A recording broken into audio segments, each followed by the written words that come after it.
Private tutor যখন বাসায় পড়াতে যায় তখন যদি গার্ডিয়ান পাশে থাকে অনেক শিক্ষকের এটা আত্মসম্মানে লাগে এবং এটাকে অনেকে ভালোভাবে নেয় না, পজিটিভলি নেয় না।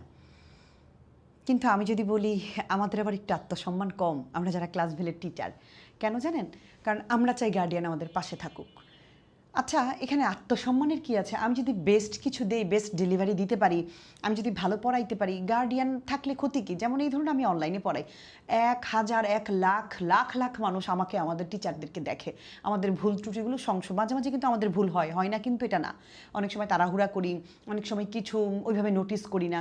পরে যখন আপনারা ভুলগুলো ধরে দেন আমরা কিন্তু সচেতন হয়ে যাই, পরের বার আর ওই ভুলটা করি না।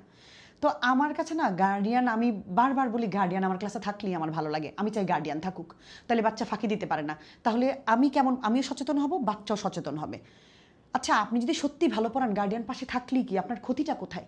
আমার কোনো প্রবলেম নাই, কোনো গার্ডিয়ান থাকলে আমার কখনোই আমি ডিস্টার্ব ফিল করি না।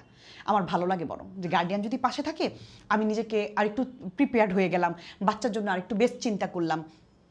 তো যারা কমফোর্ট ফিল করেন না, আমি জানি না কেন করেন না, আপনি সত্যি যদি ভালো জানেন, ভালো ডেলিভারি দিতে পারেন, বাচ্চার জন্য শুভকামনা আপনি চিন্তা করেন, সেক্ষেত্রে থাকলেই কি?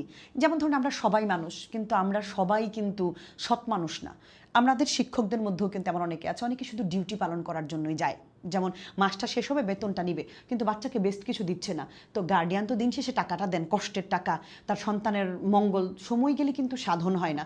ধরুন টাকাও না হয় তার গেল, কিন্তু তার সময়টাকে আপনি ফিরে দিতে পারবেন? তার বাচ্চার যে একটা বছর আপনার কাছে পড়াইলো, দিন শেষে দেখা গেল আপনি শুধু গদবাঁধা নিয়মেই কিছু সূত্র দিয়ে কিছু প্যাটার্ন পড়াই গেলেন, কিছু মুখস্থ করাই গেলেন, বাচ্চার আলটিমেটলি কোনো কাজে লাগে নাই। তখন এটা বুঝতে বুঝতে ওনার অনেক দেরি হয়ে গেছে।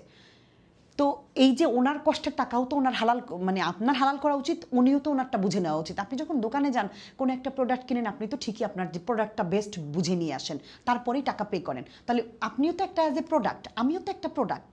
কারণ আমি প্রোডাক্ট, আমি আমাকে সেল করি প্রতিদিন, আমি আমার কথা সেল করি, আমি আমার যেই জানাশোনাটাকে সেল করি।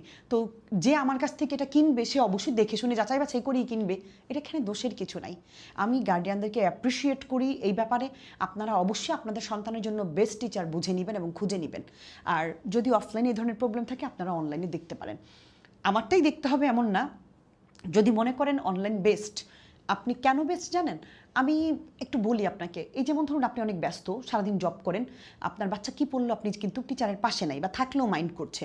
তো অনলাইনে কিন্তু আপনি এটা নিজেই দেখতে পারেন। ধরুন ক্লাসটা রেকর্ড থাকে, আমি হয়তো 7টায় বা 8টায় লাইভ করাইলাম, আপনি 10টায় রাতে একটু স্ক্রল করে দেখলেন কি পড়াইলাম, তাই না? আমরা কিন্তু ওই যে সকালের সূর্যোদয় দেখে বোঝা যায় দিনটা কেমন যাবে। সো আপনি কিন্তু প্রথমেই দেখতে পারলেন, 10 মিনিট 20 মিনিট ক্লাসে থাকলেন, একটু দেখলেন পরবর্তীতে রেকর্ড ক্লাসটা যে আসলে আমার বাচ্চা কি শিখলো বা টিচার আজকে কি শিখাইলো।